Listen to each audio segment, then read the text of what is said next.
Manalangin po tayong lahat.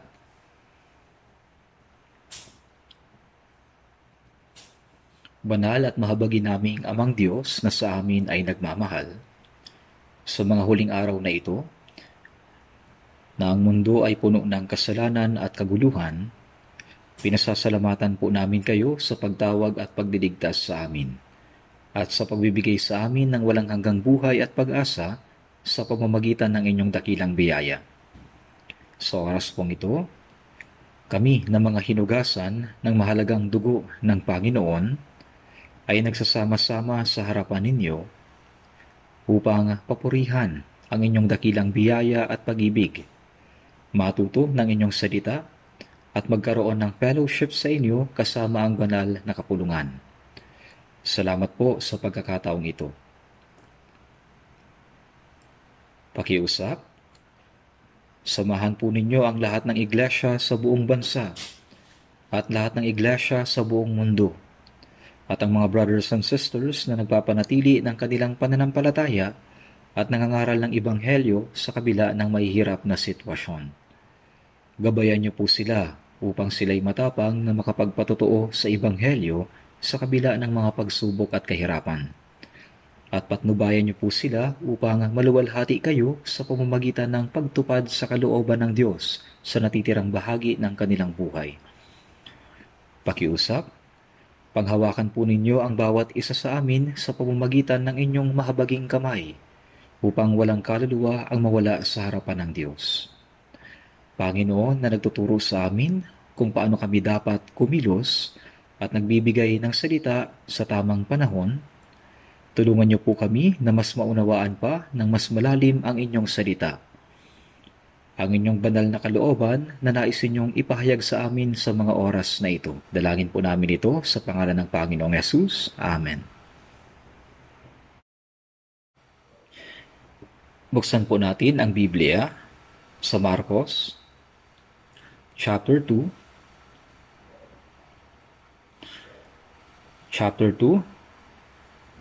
verse 1 to 12.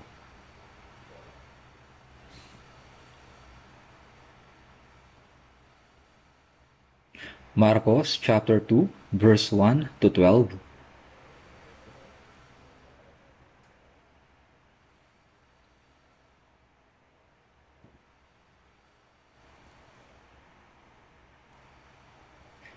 Marcos chapter 2, verse 1 to 12.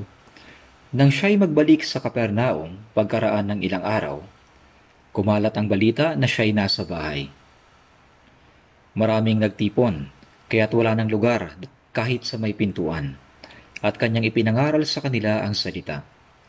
May mga taong dumating na may dala sa kanya na isang lalaking lumpo na buhat ng 4. Nang hindi nila ito mailapit sa kanya dahil sa karamihan ng tao,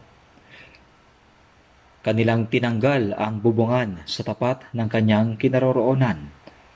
Nang kanilang mabutas iyon, ibinaba nila ang higaang kinahihigaan ng lumpo.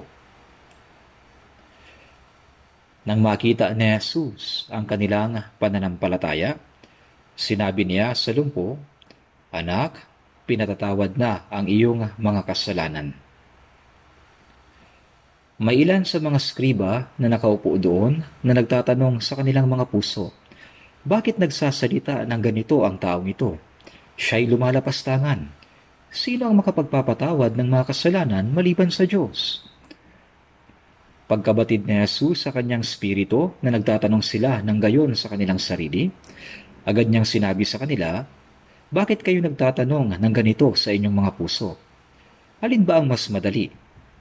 Ang sabihin sa lumpo, pinatawad na ang iyong mga kasalanan, o ang sabihin, tumayo ka, damputin mo ang iyong higaan at lumakad ka?"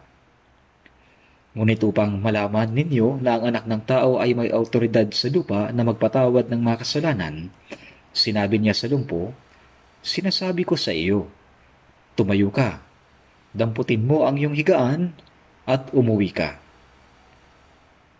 Tumayo nga siya, agad na dinampot ang higaan at umalis sa harapan nilang lahat. Ano pat namangha silang lahat at niluwalhati nila ang Diyos na nagsasabi, "Kailanmay hindi pa tayo nakakita ng ganito." Hanggang dito lang po.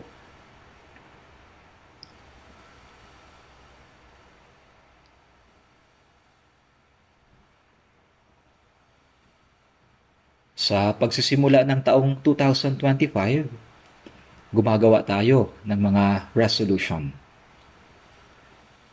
ng mga desisyon at mga plano. Ang lahat ay para sa layuning gumawa para sa Panginoon at para sa Ebanghelyo. Simula bukas ay magkakaroon tayo ng kauna-unahang Bible Seminar sa taong ito. Mula sa Bible Seminar na ito, kailangan nating ipangaral ang kamanghamanghang biyaya at pag-ibig ng Diyos sa maraming kaawa-awang kaluluwa na hindi pa naliligtas.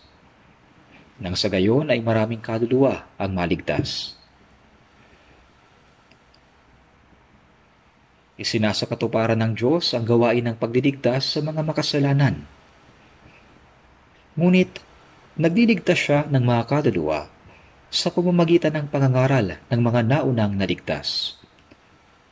Ito ang paraang itinakda ng Diyos upang makapagligtas ng mga kaluluwa. Kaya nga, ibinigay sa atin ang malaking responsibilidad ng pangangaral ng Ebanghelyo. Kaya ayon sa talatang nabasa natin, gusto kong talakayin ang salita na may pamagat na mga taong umaakay sa mga makasalanan tungo kay Kristo.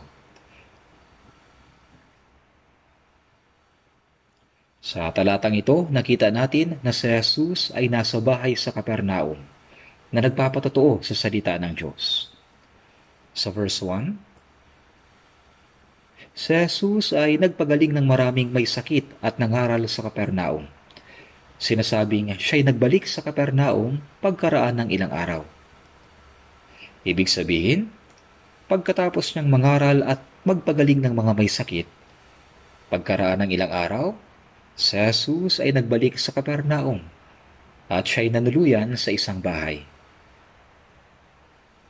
At nang kumalat ang balitang ito, maraming mga tao ang nagtipon at sinabing napuno ang bahay na ito ng napakaraming tao hanggang sa wala nang ibang makapasok.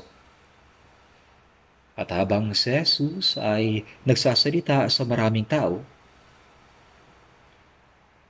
may 4 na taong nagdala ng isang lalaking lumpo.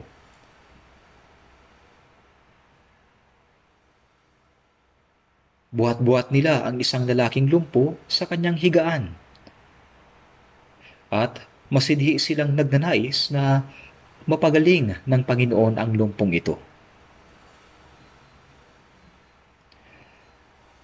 Habang nagsasalita si Jesus sa mga tao,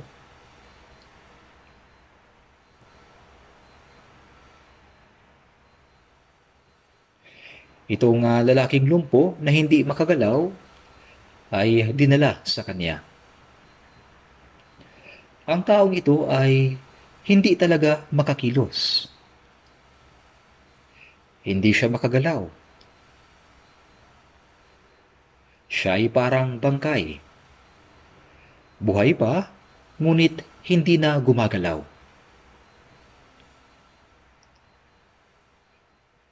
Ganito ang kalagayan ng kaluluwa ng isang taong hindi paligtas. Ang kaluluwa ng isang taong hindi paligtas ay patay sa mga pagsuway at kasalanan. Kaya't bagamat mayroong kaluluwa, ito'y hindi makakilos. Gayunpaman, ang 4 na taong nagdala sa lalaking lumpo, sila'y mayroon ng pananampalataya kay Jesus. Ang mga unang sumampalataya na nakapakinig sa kanyang salita, sila'y naniwala na tiyak na gagaling ang lumpo kung dadalhin nila sa harapan ng Panginoong Hesukristo.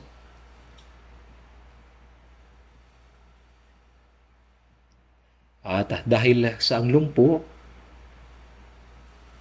itong lumpo ay hindi makakalapit kay Jesus mag-isa, kailangan mayroong magbuhat sa kanya. Hindi sapat yung sabihan lang siya. Para sa lumpong ito, ang pagkakaroon ng mga kaibigan at kapitbahay na naniniwala sa Panginoon ay isang malaking biyaya. Ang apat na taong ito ay mayroong iisang layunin. Ang layunin nila ay dalhin ang lumpo kay Jesus upang siya'y mapagaling. Maaring siya ay binuhat nila mula sa may kalayuang distansya. Kahit na ito'y isang mahirap at nakakapagod na gawain, itong apat na tao ay mayroong tapat at maalab na puso na dalhin ang lumpo kay Jesus upang siya'y mapagaling. Gayunpaman, pagdating nila sa bahay na kinaroroonan ni Jesus, punong-puno ng mga tao at hindi sila makapasok. Sa sobrang dami ng tao, punong-puno. Ngunit hindi sila sumuko. Nagsumikap pa rin sila. Ang bahay ng mga Hudyo noon ay hindi tulad sa mga bahay na mayroon tayo ngayon. Mayroon silang hagdanan papunta sa isang patag na bubungan.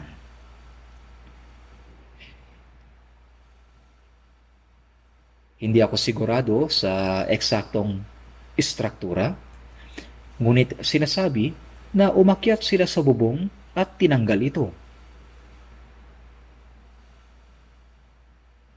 Kanilang tinanggal ang bubungan sa tapat ng kanyang kinaroroonan. Gumawa sila ng butas sa tapat ng kinaroroonan ni Jesus. At pagkatapos ay ibinaba nila ang higaang kinahihigaan ng lumpo sa harapan mismo ni Jesus. Nang makita ni Jesus ang kanilang pananampalataya, sinabi niya sa lumpo, "Anak, pinatatawad na ang iyong mga kasalanan." Dapat po nating tandaan na ang nakita ni Jesus ay hindi lamang ang pananampalataya ng lumpo, kundi maging ang pananampalataya ng apat na lalaking ito na nagdala sa lumpo. Isinulat na ang nakita ni Jesus ay ang kanilang pananampalataya. Nakita ni Jesus ang pananampalataya ng apat na lalaking ito. Nang makita ni Jesus ang kanilang pananampalataya, sinabi niya sa lumpo, "Anak, pinatatawad na ang iyong mga kasalanan." Kung iisipin natin ang kaganapang ito, siguradong may mga tao na nagalit sa kanila. Anong ginagawa ninyo?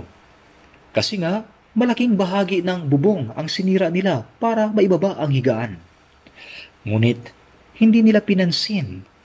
Hindi pinansin ng apat na lalaking ito ang sinasabi ng ibang tao.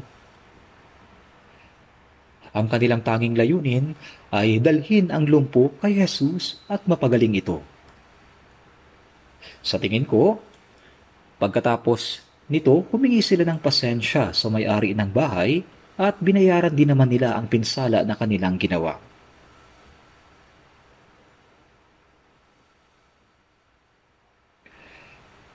Pero nang makita ni Jesus ang kanilang pananampalataya, nakita ni Jesus ang kanilang pananampalataya. Hindi lamang ang pananampalataya ng lumpo, kundi pati yung pananampalataya ng mga lalaki na nagdala sa kanya. Nakita ni Jesus ang kanilang pananampalataya. "Anak, pinatatawad na ang iyong mga kasalanan."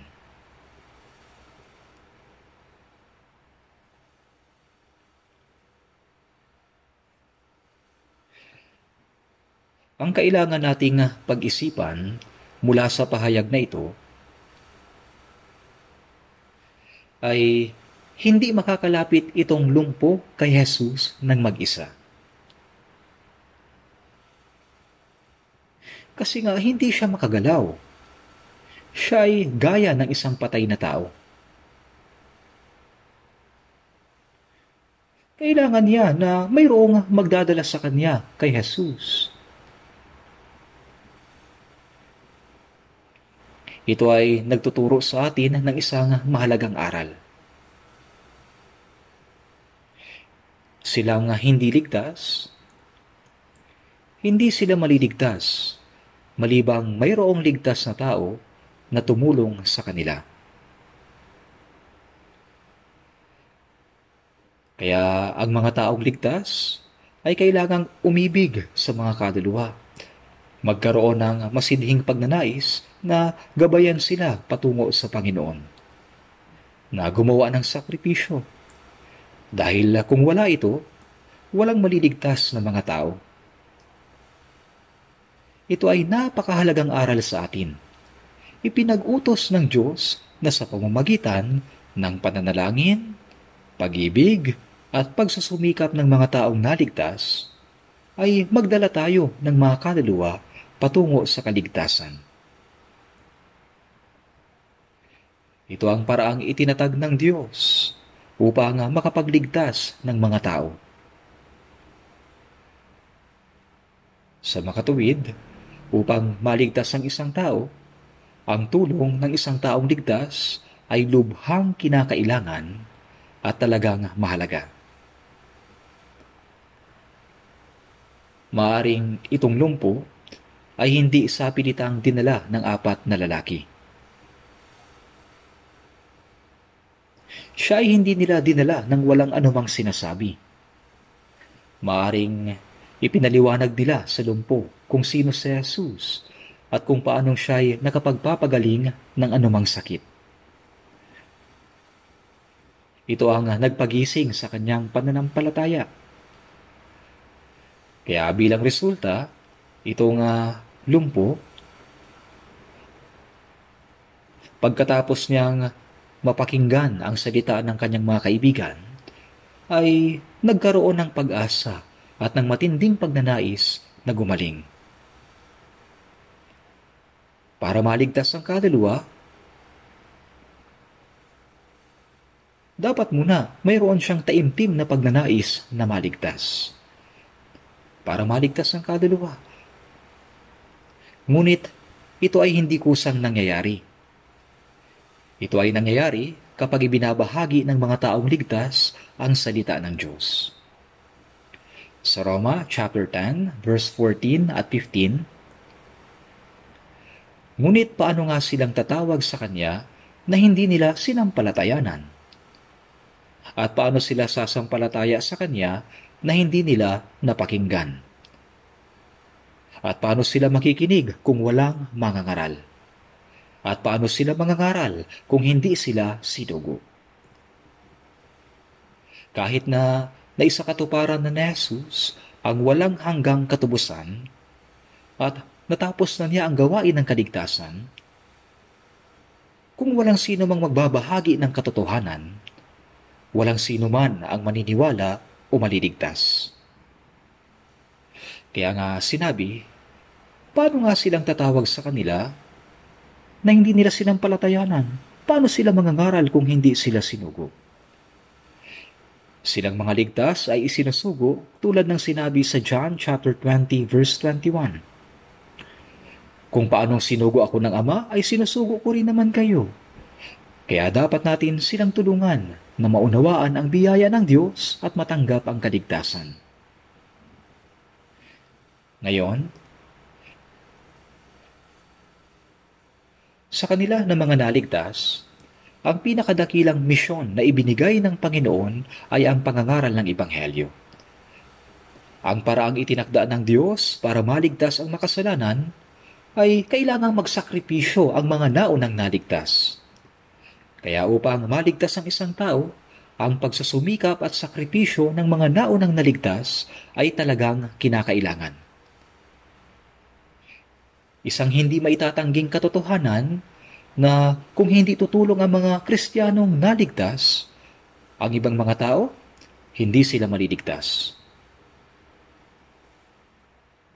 Tingnan po natin sa Filipos chapter 1.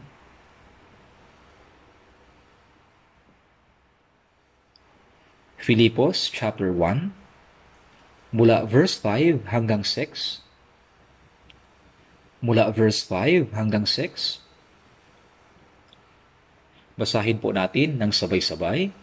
Dahil sa inyong pakikibahagi sa pagpapalaganap ng Ebanghelyo mula ng unang araw hanggang ngayon, ako'y panatag sa bagay na ito na ang nagpasimula sa inyo ng mabuting gawa ay siyang magtatapos nito hanggang sa araw ni Jesucristo. Mula ng unang araw hanggang ngayon. Ang unang araw ay tumutukoy sa araw na tayo ay naligtas. Dahil sa inyong pakikibahagi sa pagpapalaganap ng Ebanghelyo. Pagkatapos maligtas, ang pakikibahagi ay nagsimula sa mga brothers and sisters na naunang naligtas. Dahil sa inyong pakikibahagi sa pagpapalaganap ng Ebanghelyo mula ng unang araw hanggang ngayon, nung pumunta si Apostol Pablo sa Filipos, gaya na nakasulat sa mga Gawa chapter 16, si Lydia na isang mangangalakal ng telang kulay ube ay unang naligtas. Pagkatapos maligtas ni Lydia, binuksan niya ang kanyang tahanan kay Pablo at sa mga kapatid na kasama niya, na nagsasabi, "Kung inyong hinatulan na ako'y tapat sa Panginoon, tumuloy kayo sa aking bahay at doon tumigil." Kaya mula sa bahay ni Lydia, si Pablo at ang iba pa niyang kasama ay nagsimulang mangaral sa Filipos. Sa ganito nagsimula ang iglesia sa Filipos. At maraming tao sa Filipos ang naligtas.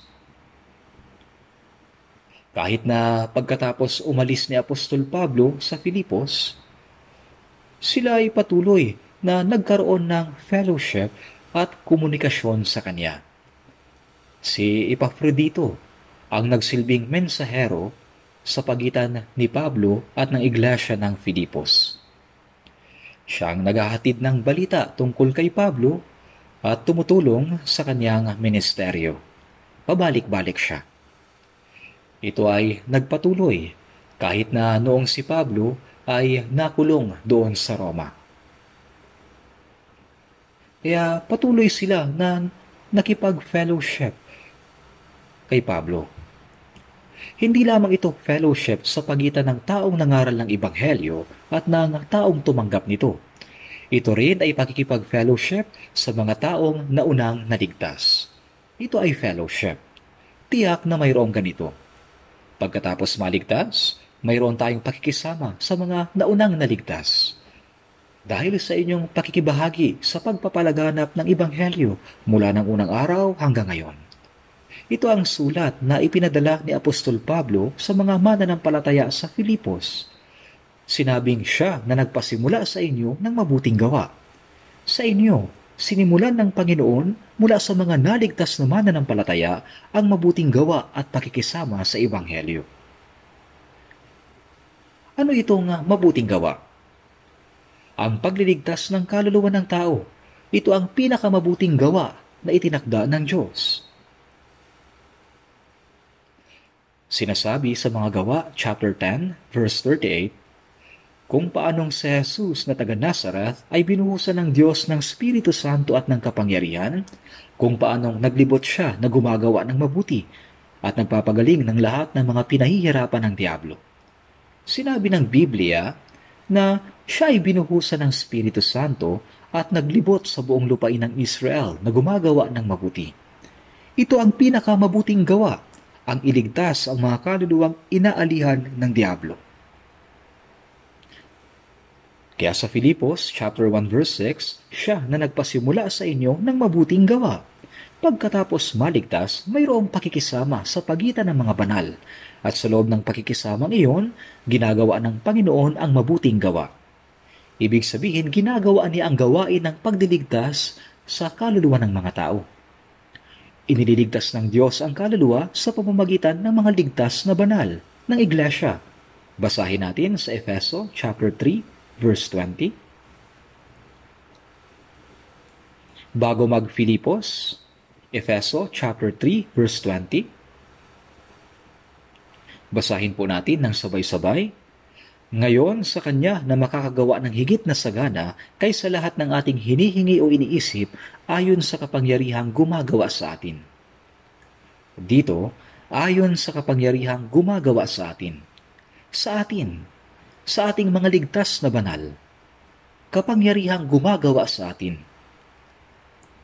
Ang Diyos ay gumagawa sa pamamagitan ng mga ligtas na banal. Tulad ng kung paanong ang ulo ang nag-iisip at gumagawa ng plano at ang katawan ang nagsasakatuparan, ang Panginoon ang ulo at ang kanyang gawain ay naisasakatuparan sa pamamagitan ng iglesia na siyang katawan. Kaya kapangyarihang gumagawa sa atin. Siya na nagpasimula sa inyo ng mabuting gawa. Sinimulan ng Diyos ang kanyang mabuting gawa, ang gawain ng pagliligtas sa mga ligtas na banal. Ngayon, sa Kanya na makakagawa ng higit na sagana kaysa lahat ng ating hinihingi o iniisip ayon sa kapangyarihang gumagawa sa atin. Marami tayong hinihiling at ipinapanalangin. At ang ating pinakahihiling ay ang kaligtasan ng ating mga mahal sa buhay, mga kamag-anak at mga kapitbahay na hindi pa ligtas. Nananalangin tayo, nagsusumikap at nagtatrabaho upang maipangaral ang Ebanghelyo sa mga tao na hindi pa ligtas. Nagpapagal tayo para sa kanilang kaligtasan. Ngayon, sa Kanya na makakagawa ng higit na sagana kaysa lahat ng ating hinihingi o iniisip. Ibig sabihin, isinasakatuparan ng Diyos ang gawain ng pagliligtas ng kaluluwa sa pamamagitan ng grupo ng mga ligtas na tao. Kung ang isang ligtas na tao ay hindi nananalangin para sa ibang kaluluwa at hindi nangangaral ng salita, hindi nagsusumikap at walang ginagawa, walang sino mang tao ang maliligtas. Inililigtas ng Diyos ang ibang kaluluwa sa pamamagitan ng mga naunang naligtas. Subalit, marami ngayon ang naniniwala na ang pag-i-evangelize ay pagdadala lang daw ng mga tao sa church. Na kapag nakapagdala sila ng tao sa church, nadala na daw nila sa Panginoon. Siyempre, hindi ito totoo. Abay maraming mga tao ang dumadalo sa church buong buhay nila, pero hindi pa rin ligtas. Hindi lang sila dapat dinadala sa church, kundi tinutulungan din na makinig sa salita na magdadala ng kaligtasan sa kanila. Kailangan natin silang tulungan na makinig sa salita ng kaligtasan. Ang pag-akay sa kanila patungo sa Panginoon ay ang pag-akay sa kanila upang makinig ng salita ng kaligtasan. Sa John chapter 4 verse 28 to 30, mayroong isang makasalanang babae sa Samaria. Siya ay nagkaroon ng 5 asawa at ang kinakasama niya ngayon ay hindi niya tunay na asawa. Isa siyang babaeng mayroong mga problema. Ngunit kahit na ang makasalanang babaeng ito ay naghihintay sa pagdating ng Kristo. At natagpuan ng babaeng ito si Jesus sa balon ng Samaria. Nalalaman ni Jesus na siya ay isang makasalanang babae at batid niya kung gaano karami ang kanyang kasalanan. Mas malaki ang pagkauhaw ni Jesus para sa kaligtasan ng makasalanan kaysa pagkauhaw ng kanyang katawan. Kaya habang kinakausap niya ang babae, sinabi niya,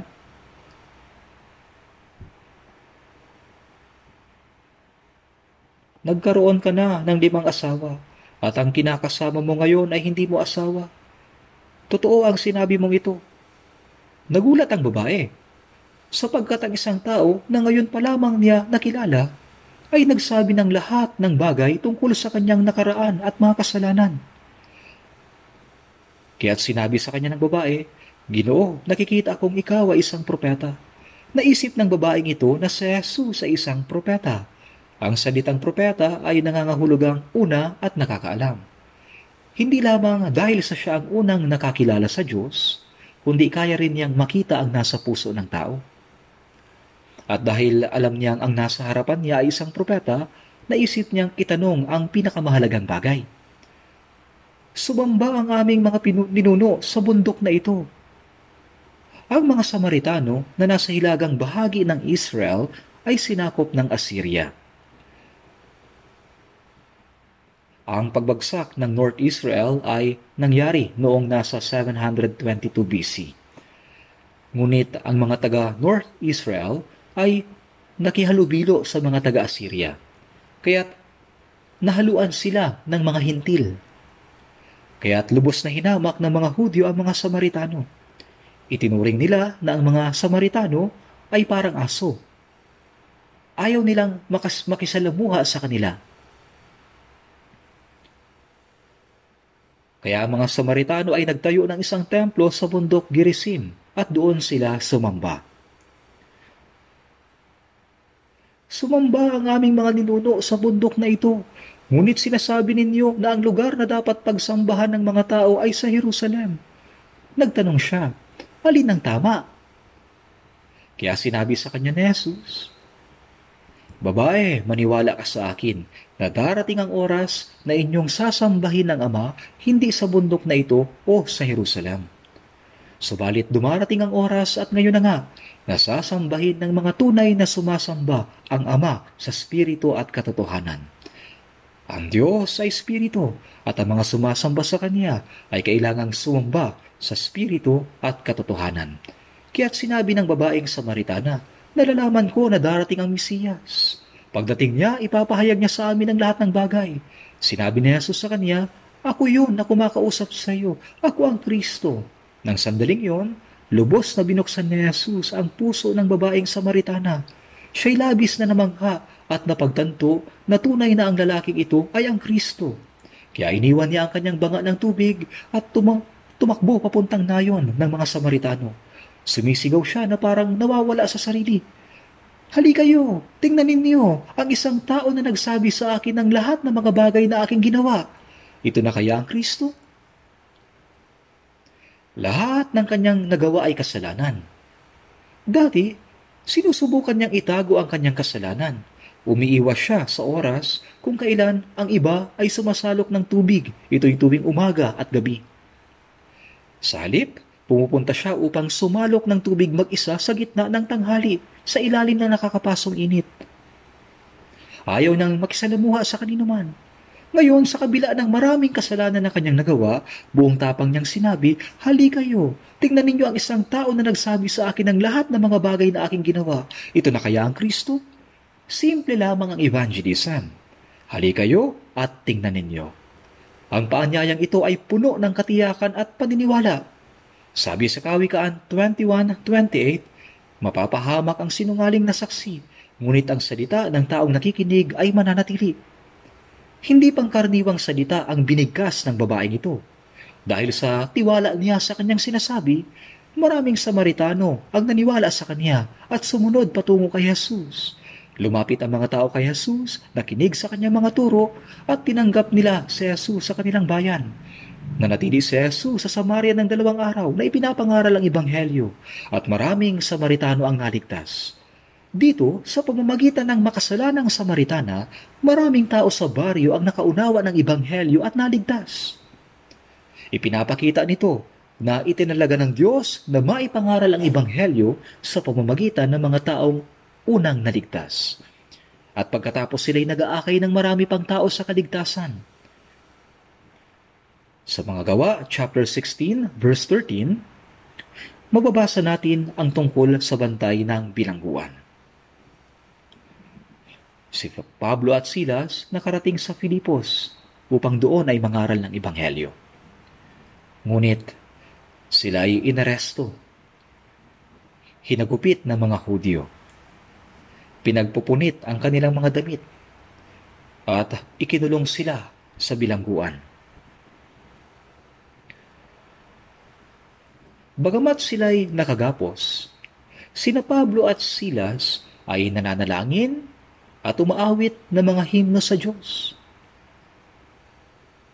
At nakikinig sa kanila ang bantay ng bilangguan.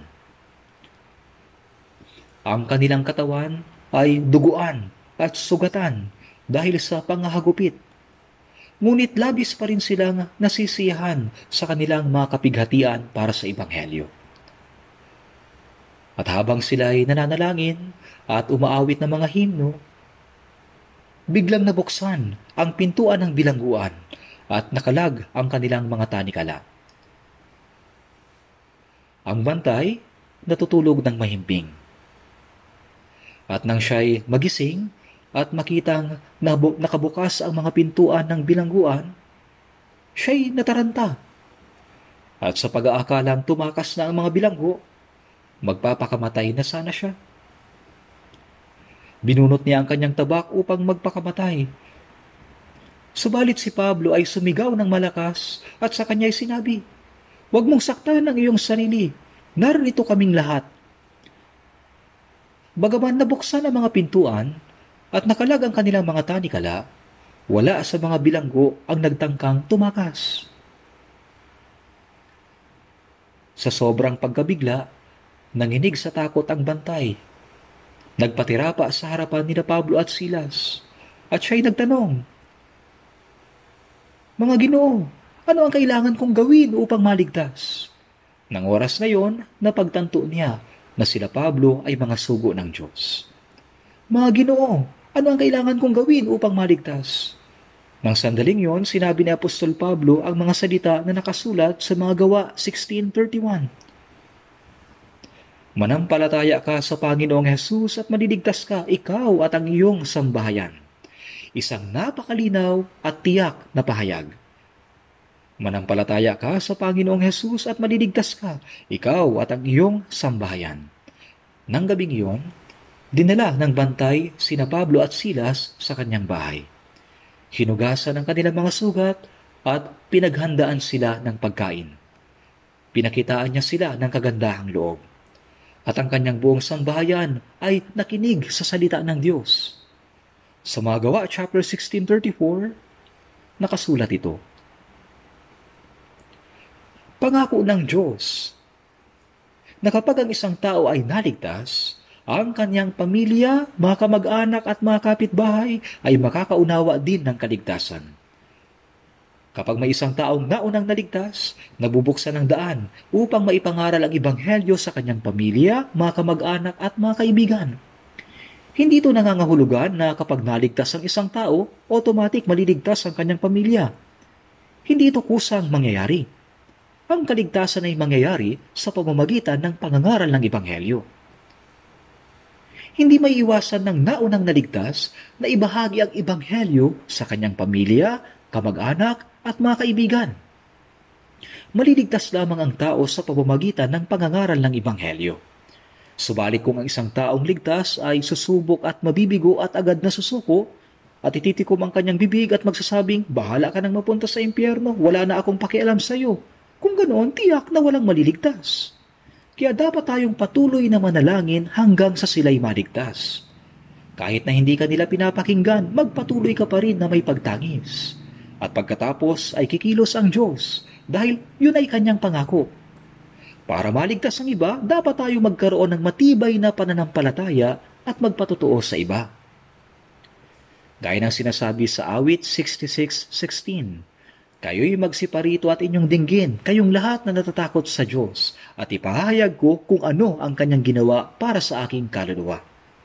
Ang ginawa ng Diyos para sa aking kaluluwa ay ang biyaya ng kaligtasan. At ang pangangaral nito ay responsibilidad ng mga taong ligtas. Silang mga naunang naligtas ay kailangang magkaroon ng pagtitiwala. Kapag ang isang tao ay nagpapatotoo na may paninindigan sa katotohanan, ang kanyang mga salita ay mayroong dalang kapangyarihan. Mayroong kapangyarihang magpakilos sa puso ng mga tao. Kaya silang mga naunang naligtas ay dapat na magkaroon ng pusong nagnanais na gumabay at magdala ng mga tao sa kaligtasan. Hindi sila dapat huminto sa pagsusumikap at pagpapagal para sa misyong ito. Kung tayong mga ligtas ay hindi mananalangin para sa kaligtasan ng iba, at walang sapat na pagnanais na magligtas ng ibang tao, walang puso para sa evangelism, kung wala tayong anumang gagawin, kung gayon, walang sino mang maliligtas. Tingnan natin saglit sa mga Kawikaan, chapter 24, verse 11 at 12.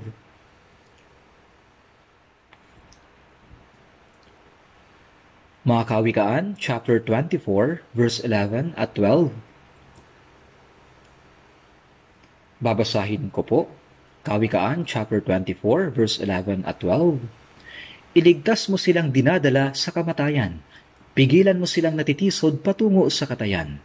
Kung iyong sinasabi, narito, hindi naman namin ito nalalaman. Hindi ba niya alam ang sa mga puso'y tumitimbang?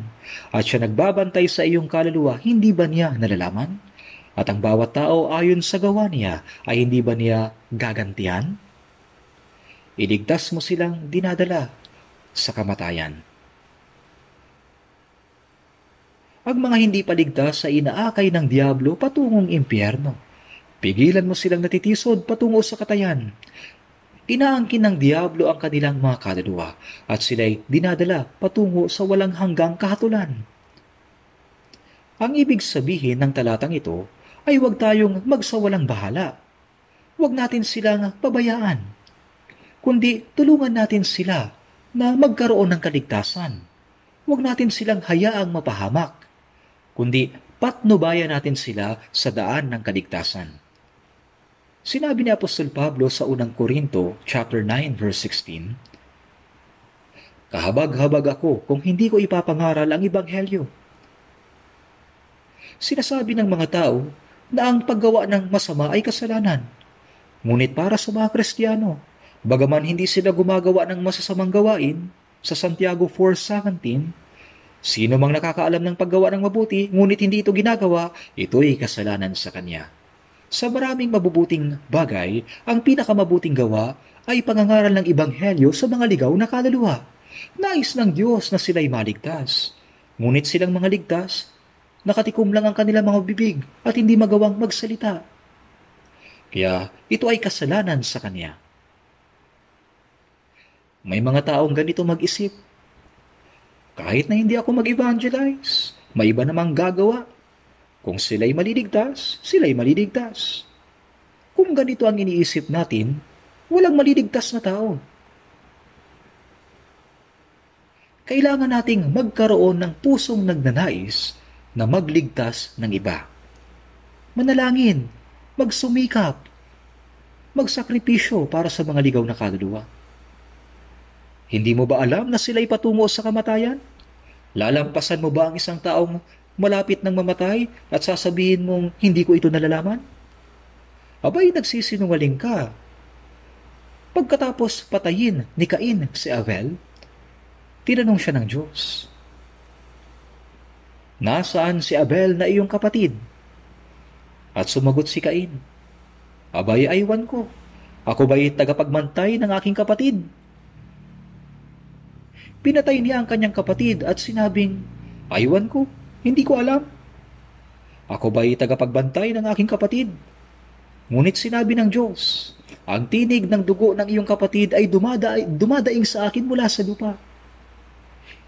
Hindi man tayo direktang pumatay tulad ni Cain, subalit kung pababayaan natin ang mga tao na pwede sanang maligtas, ito ay hindi tuwirang pagpatay, di ba? Kung ipapangaral natin ang Ebanghelyo sa ating pamilya, mga kamag-anak at mga kapitbahay, sila'y maaaring maligtas. Ngunit kung hindi natin sa kanila ibabahagi ang Ebanghelyo at sila ay mamamatay, ano ang kanilang sasabihin? Wala kasing nangaral sa akin, kaya hindi ako naligtas. Gaya ng dugo ni Abel na dumaing sa Diyos. Panginoon, ako ay pinatay ng hindi makatarungan. Ang kanilang dugo ay dadaing din. Kaya nga ginagamit ng Diyos ang mga taong ligtas upang iligtas ang mga taong patungo sa walang hanggang pagkawasak. Kung pababayaan lang natin sila, hindi sila maliligtas. Tayo ba ay naligtas dahil sa tayo ay matalino? Hindi po. Mayroong mga taong nanalangin, gumabay at tumulong sa atin upang tayo ay maligtas. Sa Marcos chapter 2 verse 5, Nang makita ni Jesus ang lalaking lumpo na ibinaba mula sa bubungan, nakita niya kung gaano kasigasig ang apat na lalaki, ang apat na tao. Hindi lang ang lalaking lumpo, kundi maging ang apat na tao na nagdala sa kanya. Nababatid ni Jesus ang kanilang puso. Nang makita ni Jesus ang kanilang pananampalataya, sinabi niya sa lumpo, "Anak, pinatatawad na ang iyong mga kasalanan." Hindi lamang ang pananampalataya ng lalaking lumpo na nakahiga sa higaan, kundi ang kanilang pananampalataya. Ito'y tumutukoy sa pananampalataya ng mga taong nagdala sa kanya. Mula rito ay dapat nating isaalang-alang na kapag ang mga naunang naligtas ay taimtim na mananalangin at may pagnanais na magligtas ng iba at nagsusumikap na magsakripisyo at ginagawa ang lahat ng kanilang makakaya, ginagamit ng Diyos ang kanilang pananampalataya upang iligtas ang kaluluwa ng iba. Kapag ang isang tao ay naligtas, ngunit wala siyang pagnanais na magsakripisyo para sa kaligtasan ng ibang kaluluwa, walang mangyayari. Kaya sinabi, nang makita ni Jesus ang kanilang pananampalataya, sinabi niya sa lumpo, "Anak, pinatatawad na ang iyong mga kasalanan." Ano kaya ang taimtim na ninanais ng lalaking lumpo nang humarap siya kay Jesus? Nais niyang gumaling. Pupunta siya kay Jesus dahil gusto niyang gumaling. Ngunit nakakagulat na sa halip na sabihin sa kanya na bumangon ka at maglakad,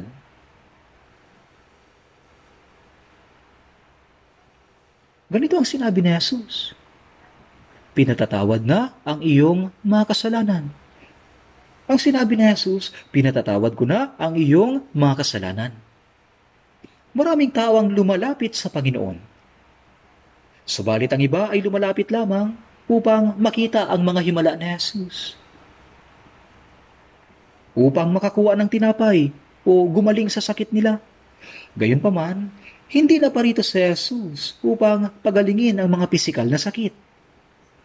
Siya ay naparito upang iligtas ang mga kaluluwang patay dahil sa kasalanan. Ito ang dahilan kung bakit siya naparito sa sanlibutan, upang iligtas ang mga kaluluwang patay dahil sa kasalanan. Sa John chapter 5 verse 21, sinabi ni Jesus, "Sapagkat kung paanong ibinabangon ng Ama ang mga patay at sila'y binubuhay, gayon din naman binubuhay ng Anak ang sinumang nais niya." Ito'y patungkol sa pagbibigay ng buhay sa patay. Si Jesus ay dumating upang magbigay ng buhay sa mga patay. Ang isang tao ay hindi maliligtas sa pamamagitan ng kanyang mabubuting gawa o pagsusumikap. Ang katuwiran ng tao o mabubuting gawa ay hindi makapag-aalis ng kasalanan. Ang kasalanan ay dapat mapatawad. Ang kabayaran ng kasalanan ay kamatayan, Roma 6:23. Upang mapatawad ang kasalanan, ang isang walang salang tao ay kailangang mamatay. Sa Levitico 17:11, ang buhay ng laman ay nasa dugo. Aking ibinigay sa inyo sa ibabaw ng dambana upang ipantubos sa inyong kaluluwa, sapagkat ang dugo ay siyang tumutubos dahil sa buhay. Tao man o hayop, ang buhay ng laman ay nasa dugo. Hindi pa ganoon katagal ang lumilipas mula nang matuklasan medically na ang buhay ng laman nasa dugo.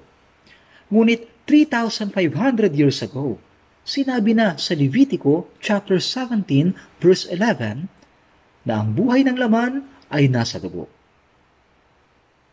Kaya una nang sinabi ng Biblia, matagal na ang buhay ng laman ay nasa dugo. Ito ay hindi tumutukoy sa dugo ng kung sino, hindi rin sa dugo ng mga kambing at mga toro, kundi mahalagang dugo ng Panginoong Hesukristo.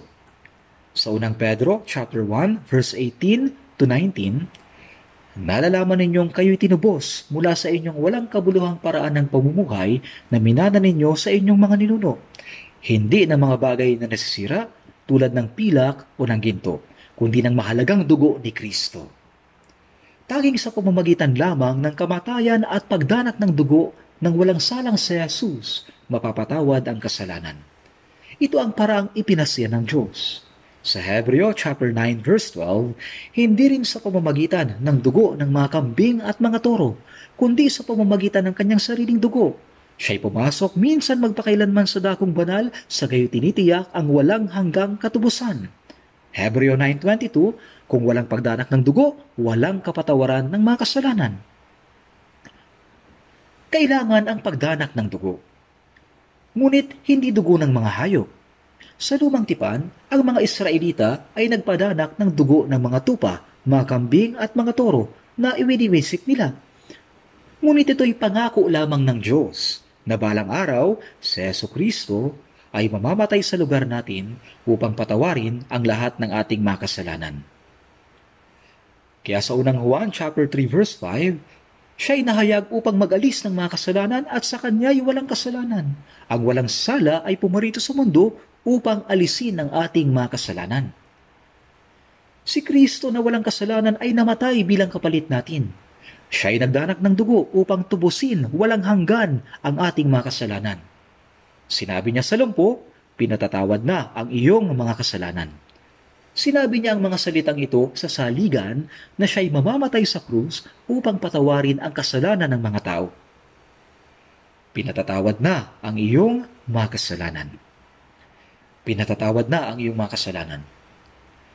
Sa Isaiah chapter 44 verse 22, ito ay isinulat 700 years bago dumating si Jesus. Aking pinawi na parang ulap ang mga pagsuway mo at ang iyong mga kasalanan na gaya ng ambon. Manumbalik ka sa akin sapagkat ikaw ay tinubos ko. Bagaman ito ay isinulat 700 years bago dumating si Jesus, una nang ipinahayag ni Propeta Isaias na si Jesus ay darating upang tubusin ang kasalanan ng mga tao. Parang ulap, mayroong ulap na nakaharang sa pagitan ng Diyos at mga tao, ngunit ito'y pinawi. Aking pinawi na parang ulap.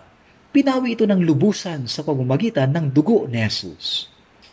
Manumbalik ka sa akin sapagkat ikaw ay tinubos ko. Ngayon, pinatatawad na ang iyong mga kasalanan. Ito ay paunang sinabi ni Jesus sa lalaking lumpo sa saligan na siya'y mamamatay at magdadanak ng dugo bilang kapalit niya. Gaya ng sinabi sa Efeso chapter 1 verse 7, sa kanya ay mayroon tayong katubusan sa pamamagitan ng kanyang dugo na kapatawaran ng ating mga kasalanan ayon sa mga kayamanan ng kanyang biyaya.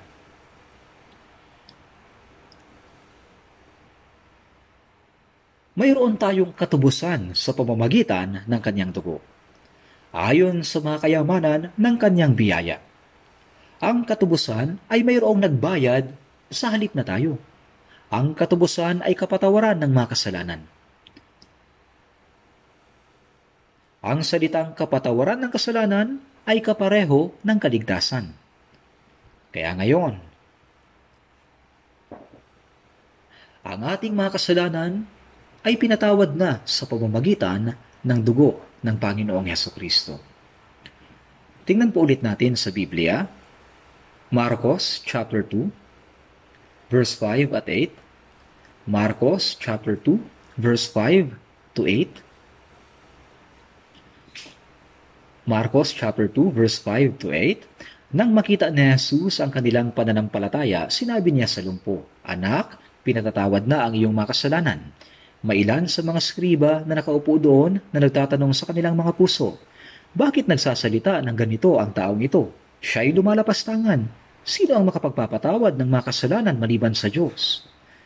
Pagkabatid ni Jesus sa kanyang spirito na nagtatanong sila ng gayon sa kanilang mga sarili, agad niyang sinabi sa kanila, "Bakit nagtatanong kayo ng ganito sa inyong mga puso?"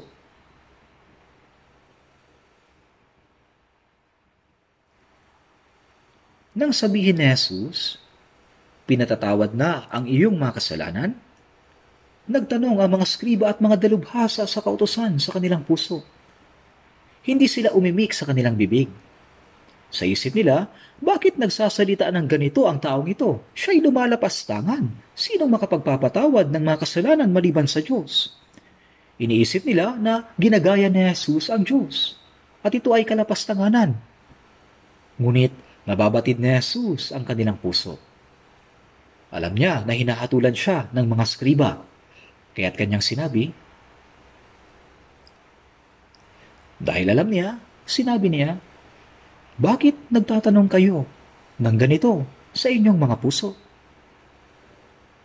Wala silang kaalam-alam kung sino ba si Jesus. Bakit nagtatanong kayo ng ganito sa inyong mga puso? Sa John chapter 10 verse 30, ako at ang Ama ay iisa.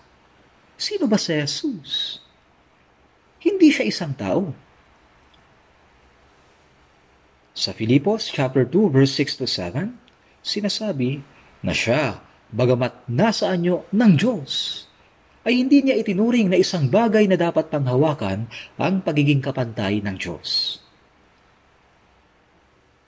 Siya'y dumating dito sa anyo ng isang tao. Siya'y naging masunurin hanggang sa kamatayan upang maisakatuparan ang kaligtasan. Bagamat siya'y nasa anyo ng Diyos, iniwan niya ang kanyang posisyon at naging katulad ng tao. Sa John chapter 14, verse 8 to 9, sinabi sa kanya ni Felipe, Panginoon, ipakita mo sa amin ang Ama at kami masisiyahan na. Sinabi sa kanya ni Jesus, mahabang panahon nang ako'y kasama ninyo at hindi mo ako nakikilala, Felipe? Ang nakakita sa akin ay nakakita sa Ama. Paano mo nasabing ipakita mo sa amin ang Ama? Sino ba si Jesus? Nagpakita ang Diyos sa anyo ng tao. Ang pag-ibig ng Diyos, ang salita ng Diyos, ang kapangyarihan ng Diyos na may kakayahang bumuhay ng patay, maglinis ng kitongin, at magpagaling ng mga bulag. Ang mga bagay na ito ay naganap sa pamamagitan ni Jesus. Mga bagay na Diyos lang ang makakagawa. At ang kapangyarihang magpatawad ng kasalanan. Nang sabihin ni Jesus, Anak, pinatatawad na ang iyong mga kasalanan. Sinabi ng mga Hudyo, bakit nagsasalita ng ganito ang taong ito? Siya'y lumalapastangan. Hindi nila nalalaman kung sino ba talaga si Jesus. Iniisip nila kalapastanganan na ginagaya niya ang Diyos. Mayroong batas sa lumang tipan na nagsasabi, ang lumalapastangan sa pangalan ng Panginoon ay tiyak na papatayin. Sinabi ni Jesus sa Mark chapter 2 verse 9, alin ba ang mas madali? Ang sabihin sa lumpo, pinatatawad na ang iyong mga kasalanan? O ang sabihin, tumayo ka, damputin mo ang iyong higaan at lumakad ka? Alin ba ang mas madali? Walang madali dito. Pinatatawad na ang iyong mga kasalanan, Diyos lang ang makakapagsabi nito. Tumayo ka, damputin mo ang iyong higaan at lumakad ka. Hindi ito mangyayari kung wala ang kapangyarihan ng Diyos. Kaya walang mas madali dito. Ang salitang pinatatawad na ang iyong mga kasalanan ay tumutukoy sa pangyayari na hindi pa nakikita. Kung pag-iisipang mabuti ng mga tao ang salitang tumayo ka, damputin mo ang iyong higaan at lumakad ka, maaaring mas mahirap itong unawain. Ang dalawang pananalitang ito ay parehong mahirap unawain.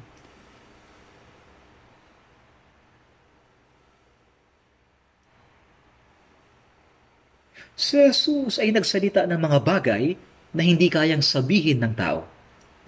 At sa verse 10, nagpatuloy siya sa pagsasabi, ngunit upang malaman ninyo na anak ng tao ay may autoridad sa lupa na magpatawad ng mga kasalanan, sinabi niya sa lumpo, sinasabi ko sa iyo, tumayo ka, damputin mo ang iyong higaan at umuwi ka.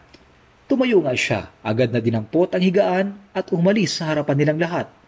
Ano pat namangha silang lahat at niluwalhati nila ang Diyos, na nagsasabi, kailan may hindi pa tayo nakakita ng ganito? Kailan may hindi pa sila nakakita ng ganito? Hindi natin alam kung bakit nagkaroon ng malubhang sakit ang paralisadong lalaki na ito. Maring siya'y gumawa ng isang uri ng kasalanan na naging sanhi ng kanyang pagkakasakit. Ang lahat ng mga sakit at pagdurusa na dumarating sa mga tao ay bunga ng kasalanan. Sa Santiago 5:14, May sakit ba ang sino man sa inyo? Ipatawag niya ang matatanda ng iglesia at kanilang ipanalangin siya at siya ipahiran nila ng sakit sa pangalan ng Panginoon. Ipahayag ninyo sa isa't isa ang inyong mga kasalanan at ipanalangin ninyo ang isa't isa. Dahil sa ang kasalanan ay maaaring magdulot ng karamdaman at iba't ibang sakit, mahalaga na tumanggap muna ng kapatawaran. Sinasabi ng Biblia sa Santiago 5:16, ipahayag ninyo sa isa't isa ang inyong mga kasalanan at ipanalangin ninyo ang isa't isa upang kayo'y gumaling. Kaya ang ginagawa ng Diyos ay pagpapatawad muna sa ating mga kasalanan at kasunod nito ay ang pagpapagaling sa ating mga pisikal na karamdaman. Si Jesus ay hindi pumarito upang magpagaling ng mga pisikal na problema ng tao, kundi upang magligtas ng mga kaluluwa. Kaya nga siya ay namatay bilang isang korderong handog pangkasalanan at isinagawa ang gawain ng pagpapatawad sa kasalanan ng mga tao. Sa John chapter 5 verse 27, at siya'y binigyan niya ng kapangyarihang humatol sapagkat siya'y anak ng tao. Si Jesus ay binigyan ng kapangyarihan na magpatawad ng kasalanan, kapangyarihang magligtas ng kaluluwa. Kasabay nito, binigyan din siya ng kapangyarihang humatol. Siya ang Panginoon ng buhay at kasabay nito, siya rin ay Panginoon ng paghatol. Sa mga nakaunawa ng biyaya at naligtas, o sa mga hatulan sa ibang pagkakataon, Panginoon din ang hahatol sa kanila. Kaya sa John chapter 3 verse 18, ang sumasampalataya sa Kanya ay hindi hinahatulan, ngunit ang hindi sumasampalataya ay hinatulan na, sapagkat hindi siya sumampalataya sa pangalan ng tanging anak ng Diyos. Ano ba ang pinaniniwalaan ng isang mananampalataya? Ang isang mananampalataya ay naniniwala na si Jesus ay namatay na bilang kahalili natin, na kinuha na niya ang paghatol na dapat ay para sa atin, na binayaran na niya ang ating mga kasalanan, at hindi na tayo darating sa kahatulan, sapagkat kinuha na ng Panginoon ang paghatol na dapat ay para sa atin. Gayunpaman, silang hindi naniniwala sa katotohanan ito ay hinatulan na, sapagkat hindi sila sumasampalataya sa pangalan ng tanging anak ng Diyos. Tingnan natin sandali sa John chapter 20.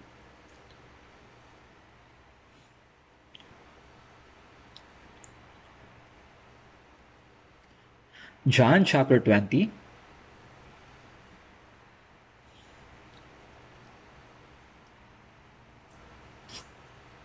Verse 20 hanggang 23. Babasahin ko po. At nang masabi niya ito ay kanyang ipinakita sa kanila ang kanyang kamay at tagiliran. Kaya't ang mga alagad ay nagalak nang makita nila ang Panginoon. Muling sinabi sa kanila ni Jesus, kapayapaan ang sumainyo. Kung paanong sinugo ako ng Ama ay sinusugo ko rin naman kayo. At nang masabi niya ito, sila'y hiningahan niya at sa kanila'y sinabi, tanggapin ninyo ang Espiritu Santo. Kung inyong patawarin ang mga kasalanan ng sinuman, ang mga iyon ay ipatatawad sa kanila. Sino mang hindi ninyo patawarin ng mga kasalanan, iyon ay hindi ipinatatawad. Si Jesus na nabuhay na muli ay nagpakita sa kanyang mga alagad at nagsabi, kapayapaan ang sumainyo. Ipinakita niya sa kanila ang mga marka ng pako sa kanyang mga kamay at ang sugat ng sibat sa kanyang tagiliran. Ipinakita ni Jesus sa kanyang mga alagad ang katunayan na siya'y nabuhay na muli. Pagkatapos, sinabi niya, kung paanong isinugo ako ng Ama ay isinusugo ko rin naman kayo. Si Jesus ay isinugo ng Ama. Sa John 6:38-39, ako'y bumaba mula sa langit hindi upang gawin ko ang aking sariling kalooban, kundi ang kalooban na nagsugo sa akin. Kalooban ng Ama na siya ay mamatay bilang kapalit natin. Noong gabi, bago namatay si Jesus sa halamanan ng Getsemani, siya'y nanalangin.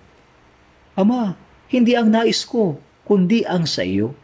Ang kalooban ng Ama ay mamatay ang bugtong na anak ng Diyos bilang kahalili natin. Magdanak ng dugo upang tubasin ang kasalanan ng sangkatauhan. Kaya't kung paanong sinugo ako ng Ama, tinupad ni Jesus ang kalooban ng Ama sa pamamagitan ng kamatayan niya sa krus upang tapusin ang gawain ng pagtubos sa kasalanan ng sanlibutan. Ngayon, ang muling nabuhay na si Jesus ay nagsasabi, isinusugo ko rin naman kayo. Ano ang isinugo niya sa atin upang gawin? Si Jesus ay pumarito upang mamatay sa krus at maisakatuparan ang gawain ng kaligtasan. At tayo ay isinusugo upang ipahayag ang katotohanan ito. Sinabi ni Jesus, isinusugo ko rin naman kayo. Sa John 15:26, subalit kapag dumating na ang mga aliw, siya ang magpapatotoo tungkol sa akin. Opo, ang banal na spirito ay dumating upang magpatotoo kay Jesus. Si Jesus ay dumating upang isagawa ang gawain ng kaligtasan. At pagkatapos niya itong maisagawa, ang banal na spirito ay dumating upang patotohanan ang ginawa ni Jesus. At pagkatapos idinagdag ni Jesus, kung inyong patawarin ang mga kasalanan ng sino man, ang mga iyon ay ipatatawad sa kanila. Ito ay isang kahangahangang pahayag. Si Jesus ay may autoridad na magpatawad ng mga kasalanan. Namatay ang Panginoon sa krus at nagdanak ng kanyang dugo upang isakatuparan ang gawain ng kapatawaran ng kasalanan.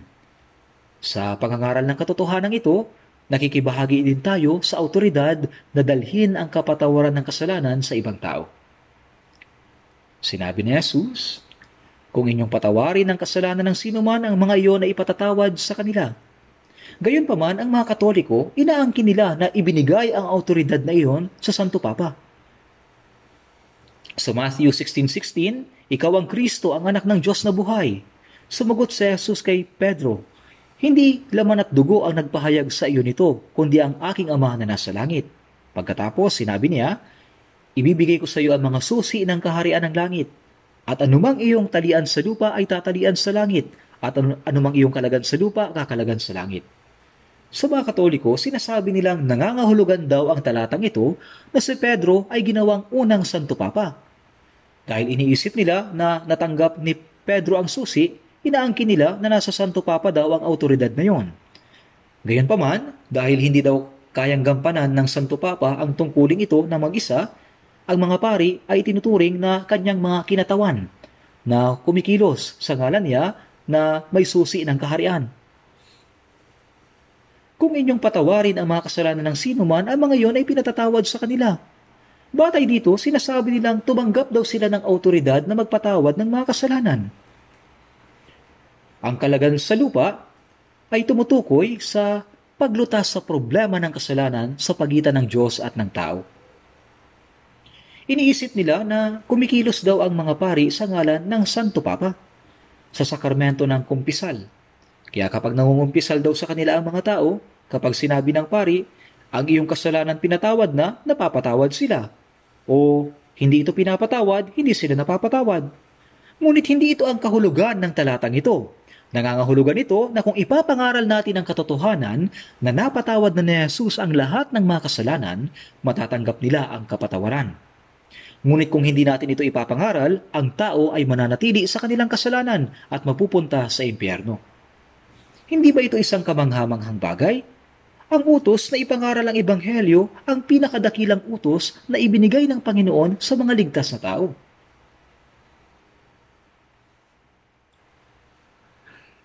Hindi ako mamamatay, kundi mabubuhay, at ang mga gawa ng Panginoon ay isasalaysay.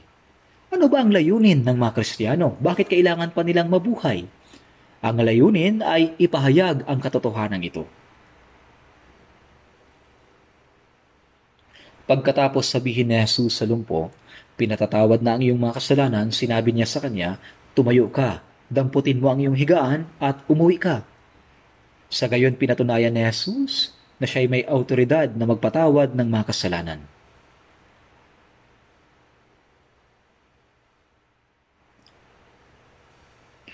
Sa Marcos 2:10, upang malaman ninyo na ang anak ng tao ay may autoridad sa lupa na magpatawad ng kasalanan. Sa pamamagitan ng kapangyarihan ng pagsasabi sa lumpo na damputin ang kanyang higaan at umuwi, ipinakita ni Jesus sa mga tao na siya ay may autoridad magpatawad ng kasalanan. Ngayon, ibinigay din niya sa atin ang autoridad na magpatawad ng mga kasalanan. Sa John chapter 14 verse 12, katotohanang sinasabi ko sa inyo, ang sumasampalataya sa akin ay gagawin din ang mga gawang aking ginawa. At lalong dakilang mga gawa kaysa rito ang gagawin niya, sapagkat ako'y pupunta sa Ama. Magagawa natin ang mga gawang ginawa ni Jesus. Tulad ng kanyang sinabi, pinatatawad na ang iyong kasalanan, at ang tao ay tumanggap ng kapatawaran, tayo din. Kung ipapangaral natin ang Ebanghelyo, ang mga tao matatanggap ang kapatawaran ng kasalanan. Hindi na natin kailangang sabihing, manatili sa iyo ang iyong kasalanan. Dahil kung hindi ka magsasalita at kung wala kang gagawin, na natural na pupunta sila sa impyerno. Ayos lang ba yun? Na manahimik ka lang? Dapat tayong magsalita, di ba? Sa awit 66:16, kayo'y magsiparito at inyong dinggin, kayong lahat na natatakot sa Diyos, at ipapahayag ko kung ano ang kanyang ginawa para sa aking kaluluwa. Hindi tayo dapat magsalita tungkol sa mga nagagawa natin. Ngunit, tulad ng babaeng Samaritana sa John 4:19,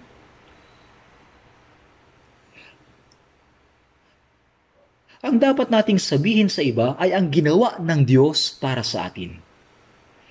Pagkatapos na makilala si Jesus, hinikayat ni Andres si Pedro at ang iba pang mga alagad.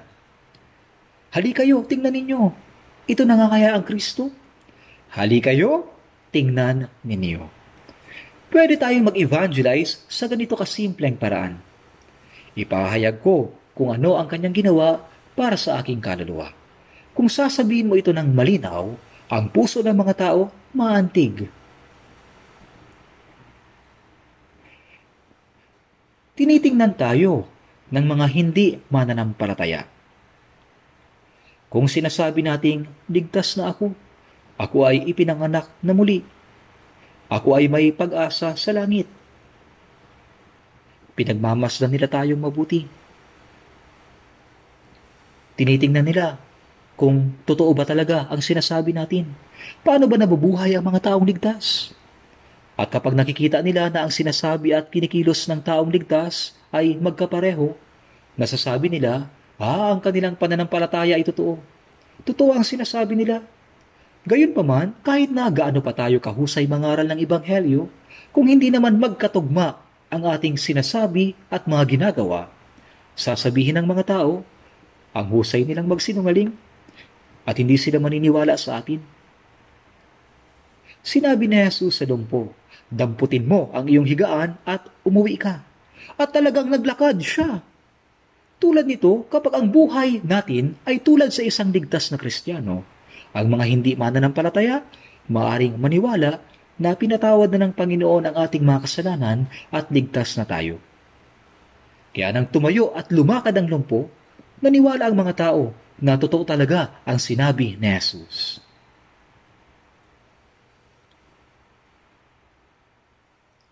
Sa Roma chapter 1 verse 16, hindi ko ikinahihiya ang Ebanghelyo, sapagkat ito ang kapangyarihan ng Diyos para sa kaligtasan ng bawat sumasampalataya. Ikinahihiya mo ba ang Ebanghelyo? Mayroon pa bang mas mahalaga kaysa Ebanghelyo?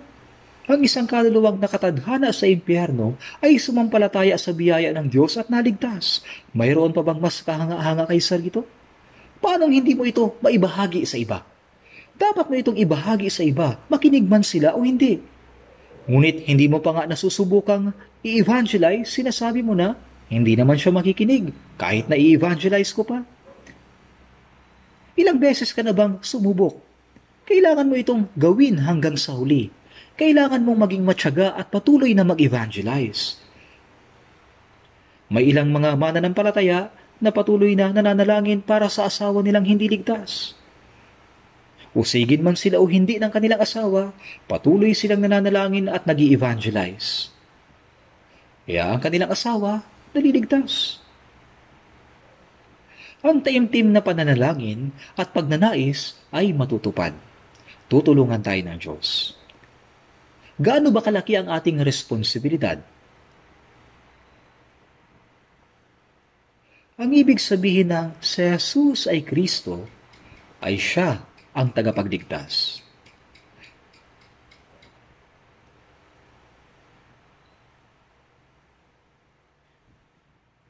At sa unang Korinto, chapter 12, verse 13, sinabi na ang taong ligtas ay isa pang Kristo.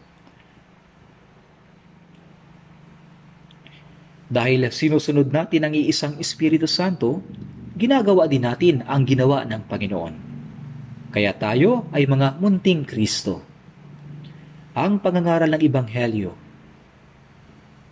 ang evangelism na nagliligtas sa kaluluwa ng tao ay isang pribilehiyo na ibinigay sa atin.